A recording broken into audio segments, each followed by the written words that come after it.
சற்று முன்னர் இந்த துயரமான செய்தி கேட்ட உடனே எனக்கே மனசுக்கு ரொம்ப சங்கடமா போச்சு. ஐயா பாரதி ராஜா ஐயா அவர்கள் மரணம் அடைந்து விட்டார் அப்படின்னு.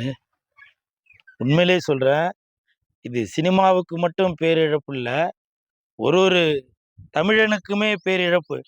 இனி யாருங்க சொல்லுவா? ஒரு ஒரு நிகழ்ச்சியிலையும் என் இனிய தமிழ் மக்களே அப்படின்னு சொல்லுவாரு. எனக்கு தெரிஞ்சு தமிழ் மீது அவ்வளவு பற்று கொண்டவர் என்றால் அது பாரதி ராஜா சார் தான். அவரோட படம், நான் கடல் பூக்கள் நடித்தேன். ஒரு ஒரு கடல் சார்ந்த படம் அது.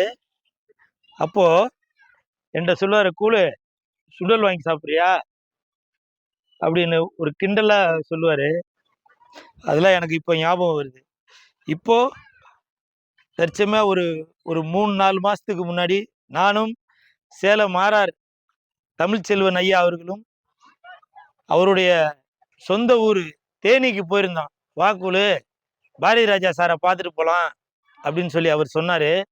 அங்கே தேனியில் அவரோட தோட்டத்தில் ஒரு கைத்து கட்டில்ல அவ்வளவு ஒரு ஒரு மகிழ்ச்சியாக, என்னதான் இருந்தாலும் அவருடைய மகன் இறந்ததற்கு பிறகு அவருடைய மனநிலையே சரியில்லாமல் இருந்தார்.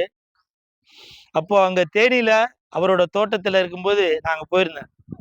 அப்போ அவர் கேட்டார், டேய் நீ நீ நீ கூலு தானே அப்படின்னு சொல்லி சொன்னார். அதெல்லாம் எனக்கு இன்னமும் ஞாபகம் வந்துட்டே தான் இருக்கு.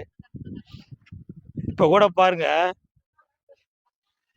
நான் ஷூட்டிங்காக ஒரு ஒரு ஒரு கிராமம், பயங்கரமான ஒரு ஒரு குக்கிராமம். அப்போ இங்கே இருக்கும்போது காலையில் டைரக்டர் சொன்னார், பார்த்தீங்களா லொக்கேஷன் எப்படி இருக்கு, பாரதி ராஜா சார் படம் மாதிரி இருக்கா, செந்தூர பூவே அப்படின்னு பாடி வர காமிச்சாரு, அந்த பூக்கள் எல்லாம் ஆட்டி. அதனாலதான் நினைக்கிறேன் அந்த துயரமான செய்தி, பாரதி ராஜா சார் நீங்க விட்டுட்டு போனது எல்லாமே மனசுல பதியும். அந்த தமிழ் சினிமா ஸ்டுடியோக்குள்ளதான் இருந்துச்சு.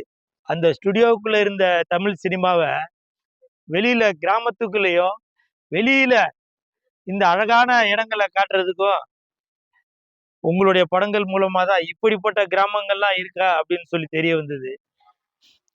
பாரதி ராஜா சார், நான் டைரக்டர்கிட்ட பர்மிஷன் கேட்டிருக்கேன், உங்களுடைய சடங்குல நான் கலந்துக்கணும்னு. டைரக்டர் இப்போ நான் ஷார்ட் முடிச்சுட்டு சொல்றேன் சார் அப்படின்னு சொல்லியிருக்காரு. சார் தயவு செய்து பாரதி ராஜா சாரை பார்த்துட்டு வர்றதுக்கு அனுமதி கொடுங்க. இயக்குனர் இமயமே, உங்களுடைய மகன் மனோஜ் அவர்கள் எனது இனிய நண்பர். அவர் கூட அடிக்கடி சொல்லிட்டே இருப்பாரு, 16 வயதினிலே அந்த படத்துக்கு அப்புறம் தான் என்னுடைய அப்பாவுக்கு ஒரு ட்ரைனிங் பாயிண்ட் கிடைச்சது அப்படின்னு. அது இன்னமும் என் மனசுக்குள்ளே இருக்கு. உங்களுடைய ஆத்மா சாந்தி அடையணும்.